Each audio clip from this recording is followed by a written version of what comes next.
Hi everyone, welcome to Learn with Bug. Today we'll be practicing listening to a real-life conversation on the topic contextual confidence. This listening exercise is at level B2. Ready? Let's get started.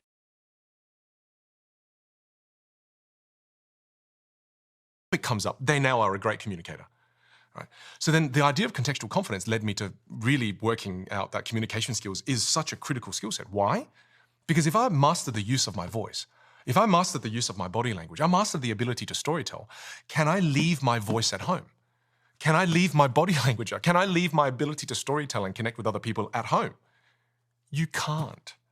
Now you have this ability that follows you everywhere you go, meaning you become contextually confident in every single area of your life. Do you get tired when you go home? Yes, 100%. I can imagine, because you are high energy. Because I choose to give. Yeah. I'm consciously choosing to do that. And there are times when I choose not to. So that in the times where I do give, I can give you the best version of me. I didn't leave my...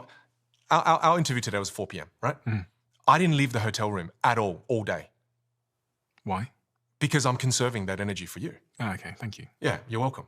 And to the point where my videographer was asking me, he said, "Hey, dude, are you all right?" And then he goes, "Look, just," and he was, I love him. He was so concerned about me. He goes, just wave to me outside of your window so I can see you. And I opened the door. I was like, "Oh, this door opens," and I waved. I was like, "Hey, Peter," and he's like, "Oh, cool." All right. You swear? Because I didn't leave my hotel room, right? Because I was conscious of that. That's crazy. I was just conscious. I appreciate it. Thank you. That's all right. That's all right. I was already jet lagged. I didn't want to be shit. No, but I can relate as well, because I sometimes wonder if energy is finite, or if because I do this podcast and then I'll go into the real world, and I don't want to. I'm depleted. Yeah. And I always wondered if that's something I could do something about. If I just need to buck up and just try and There's only so much of that you can do, and it is a limited supply. That's why it's so beautiful when someone is willing to sit and be present and play their instrument with you, because it's a conscious thing. Whereas I used to approach every interaction with, "Oh, bring the bare minimum," and I didn't understand that exchange of energy, you get so much more out of life when you give more. Not just with money and time, but with your energy. Yes. There's a transaction here that's happening that's invisible. And I treat, it's so weird. And it doesn't happen because I have a lot of followers. Lots of people don't know who I am. On the way here, I got upgraded on my flight because I just built connection with the person. And I thought, you know what, this person's probably had a lot of boring conversations. I'm just gonna make them laugh. So I just make them laugh. And they're like, "Oh," and it happens. I feel like I've just found this cheat code in life where I keep my energy when I need it, and when there are times I need it, I'll use the energy. Like a currency. Yeah, it is. And I didn't think they were going to give me an upgrade, but they did, which was so cool, right? And they felt good too. You probably hypnotized them or something. Yeah, I don't know. Maybe magic trick. Yeah, it's it's an energy bribe. Going back to what you said earlier, you said that you're at a phase in your life where you're struggling with the thought that when is enough? Yeah, it's been really hard. Yeah.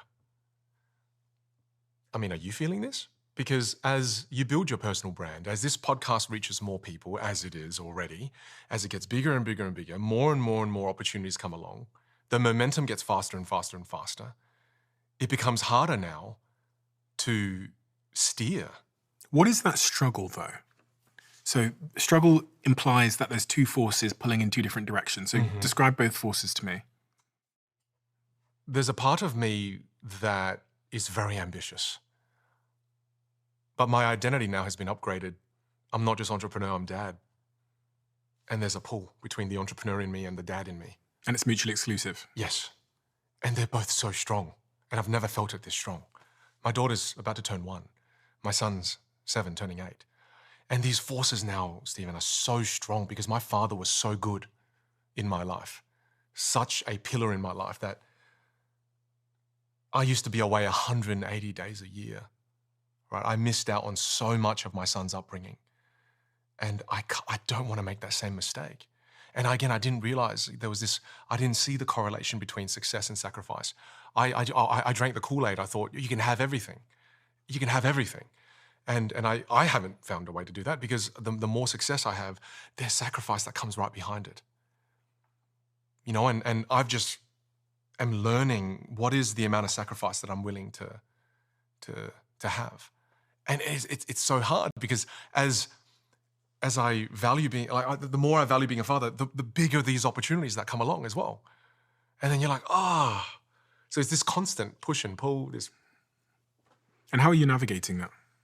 In terms of, have you got a framework for the decision, or a framework to know what you should say yes to and what you shouldn't? Every 6 months, I do a process called Recalibrate. And Recalibrate is a process I came up with one of my best friends and myself, Ali Tarai. He's one of the founders of a company called Future Golf in Australia. And we go away for about half a week to a week, and we get permission from our families. And we review and reflect on the last 6 months and how we've lived and the decisions we've made. And we go through memorable moments, and we go through down moments. And because we both journal, we can reflect back quite accurately on, what made us feel shit in the last 6 months? And then we save ourselves from doing those same actions in the next 6 months. And then the things that made us feel good, we go, all right, those go in the more of category. So now how can we do more of those things that made us feel good? So the way I protect myself from that is by doing this process. But even then, the push and pull it's always ever present. That struggle is always there. What is your ambition? I told you about my 2 kids, right? I had very selfish ambitions early on in my career, very ambitious, my own, which was to make a lot of money, you know, to be able to do all these different things that I wanted to do in the material world and all of that. And then my son was born, and he was born in 2000.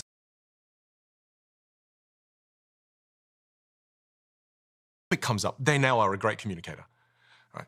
So then the idea of contextual confidence led me to really working out that communication skills is such a critical skill set. Why? Because if I master the use of my voice, if I master the use of my body language, I master the ability to storytell, can I leave my voice at home? Can I leave my body language? Can I leave my ability to storytell and connect with other people at home? You can't. Now you have this ability that follows you everywhere you go, meaning you become contextually confident in every single area of your life. Do you get tired when you go home? Yes, 100%. I can imagine, because you are high energy. Because I choose to give. Yeah. I'm consciously choosing to do that. And there are times when I choose not to. So that in the times where I do give, I can give you the best version of me. I didn't leave my... Our interview today was 4 p.m., right? Mm. I didn't leave the hotel room at all day. Why? Because I'm conserving that energy for you. Oh, okay, thank you. Yeah, you're welcome. And to the point where my videographer was asking me, he said, "Hey, dude, are you all right?" And then he goes, "Look, just," and he was, I love him. He was so concerned about me. He goes, just wave to me outside of your window so I can see you. And I opened the door. I was like, "Oh, this door opens." And I waved. I was like, "Hey, Peter." And he's like, "Oh, cool. Right. Vomit on your sweater. Because I didn't leave my hotel room, right? Because I was conscious of that. That's crazy. I was just conscious. I appreciate it. Thank you. That's all right. That's all right. I was already jet lagged. I didn't want to be shit. No, but I can relate as well, because I sometimes wonder if energy is finite, or if, because I do this podcast and then I'll go into the real world, and I don't want to. I'm depleted. Yeah. And I always wondered if that's something I could do something about, if I just need to buck up and just, try and There's only so much of that you can do. And it is a limited supply. That's why it's so beautiful when someone is willing to sit and be present and play their instrument with you. Mm-hmm. Because it's a conscious thing. Whereas I used to approach every interaction with, bring the bare minimum. And I didn't understand that exchange of energy, you get so much more out of life when you give more. Not just with money and time, but with your energy. Yeah, there's a transaction here that's happening that's invisible. And I treat, it's so weird. And it doesn't happen because I have a lot of followers. Lots of people don't know who I am. On the way here, I got upgraded on my flight because I just built connection with the person. And I thought, you know what, this person's probably had a lot of boring conversations. I'm just going to make them laugh. So I just spoke, make them laugh. And they're like, oh. And it happens. I feel like I've just found this cheat code in life where I keep my energy when I need it. And when there are times I need it, I'll use the energy. Like a currency. Yeah, it is. And I didn't think they were going to give me an upgrade, but they did, which was so cool, right? And they felt good too. You probably hypnotized them or something. Yeah, I don't know. Maybe magic trick. Yeah. It's it's an energy bribe. Going back to what you said earlier, you said that you're at a phase in your life where you're struggling with the thought that when is enough enough? Yeah, it's been really hard. Yeah.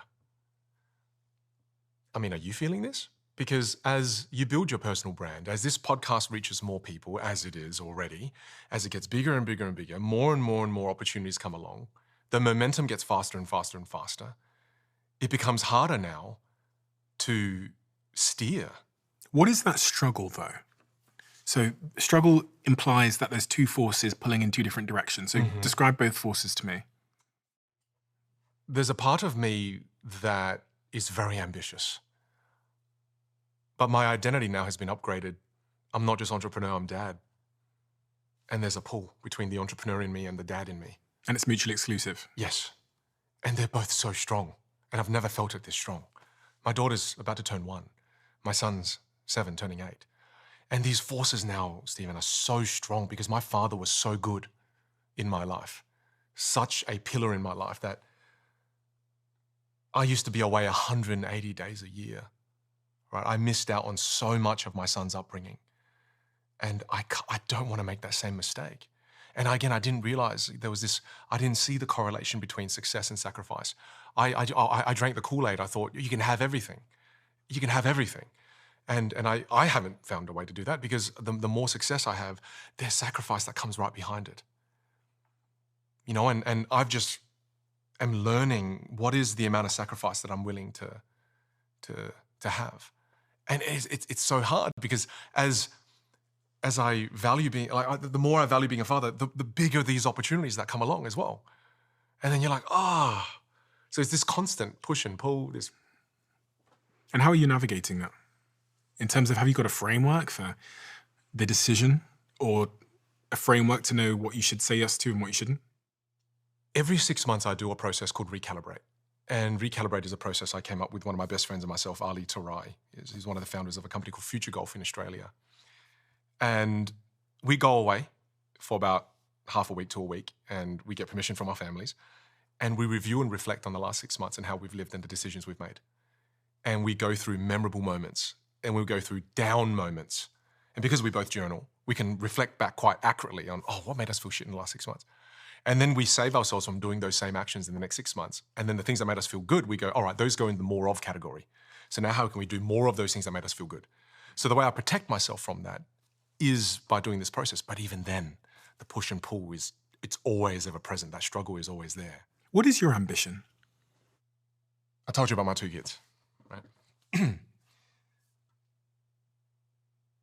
I had very selfish ambitions early on in my career, very ambitious. My own, which was to make a lot of money, you know, to be able to do all these different things that I wanted to do in the material world and all of that. And then my son was born, and he was born in 2000.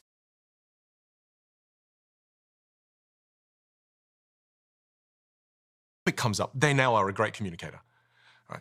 So then the idea of contextual confidence led me to really working out that communication skills is such a critical skill set. Why? Because if I master the use of my voice, if I master the use of my body language, I master the ability to storytell, can I leave my voice at home? Can I leave my body language? Can I leave my ability to storytell and connect with other people at home? You can't. Now you have this ability that follows you everywhere you go, meaning you become contextually confident in every single area of your life. Do you get tired when you go home? Yes, 100%. I can imagine, because you are high energy. Because I choose to give. Yeah. I'm consciously choosing to do that. And there are times when I choose not to. So that in the times where I do give, I can give you the best version of me. I didn't leave our interview today was 4 p.m., right? I didn't leave the hotel room at all day. Why? Because I'm conserving that energy for you. Oh, okay, thank you. Yeah, you're welcome. And to the point where my videographer was asking me, he said, hey, dude, are you all right? And then he goes, look, and he was, I love him. He was so concerned about me. He goes, just wave to me outside of your window so I can see you. And then I opened the door. I was like, this door opens. And I waved. I was like, hey, Peter. And he's like, cool. Right. Vomit on your sweater. Because I didn't leave my hotel room, right? Because I was conscious of that. That's crazy. I was just conscious of that. I appreciate it. Thank you. That's all right. I was already jet lagged. I didn't want to be shit. No, but I can relate as well, because I sometimes wonder if energy is finite, or if, because I do this podcast and then I'll go into the real world and I don't want to. I'm depleted. Yeah. And I always wondered if that's something I could do something about, if I just need to buck up and just, try and There's only so much of that you can do. And it is a limited supply. That's why it's so beautiful when someone is willing to sit and be present and play their instrument with you. Because it's a conscious thing. Whereas I used to approach every interaction with, oh, bring the bare minimum.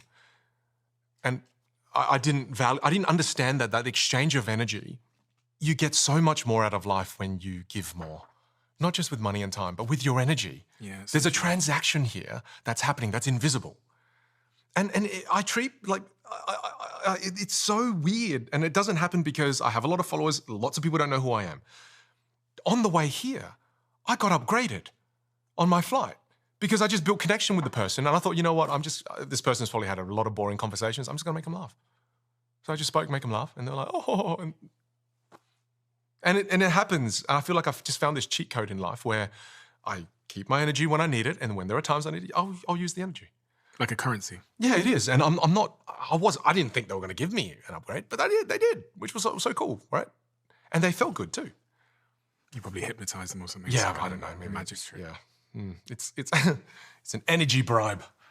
Going back to what you said earlier, you said that you're at a phase in your life where you're struggling with the thought that when is enough enough? Yeah, it's been really hard. Yeah.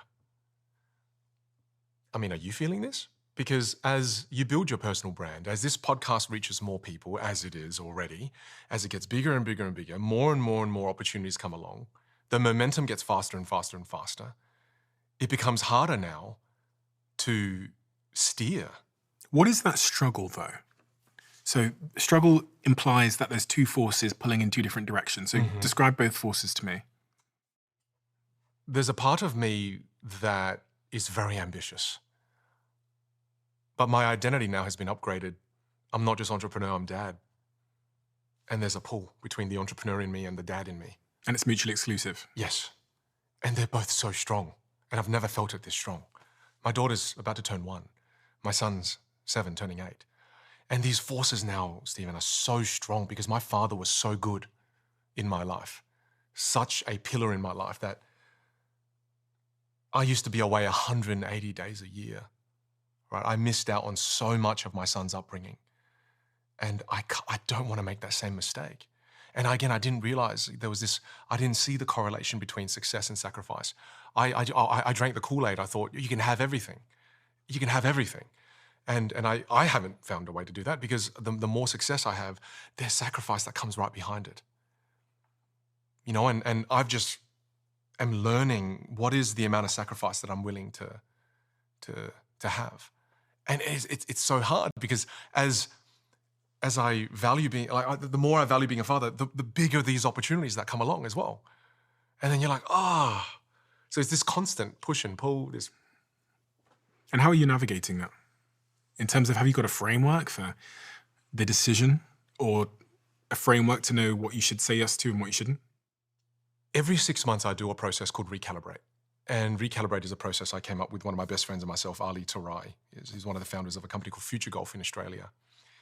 And we go away for about half a week to a week, and we get permission from our families. And we review and reflect on the last 6 months and how we've lived and the decisions we've made.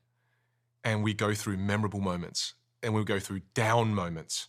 And because we both journal, we can reflect back quite accurately on, what made us feel shit in the last 6 months? And then we save ourselves from doing those same actions in the next 6 months. And then the things that made us feel good, we go, all right, those go in the more of category.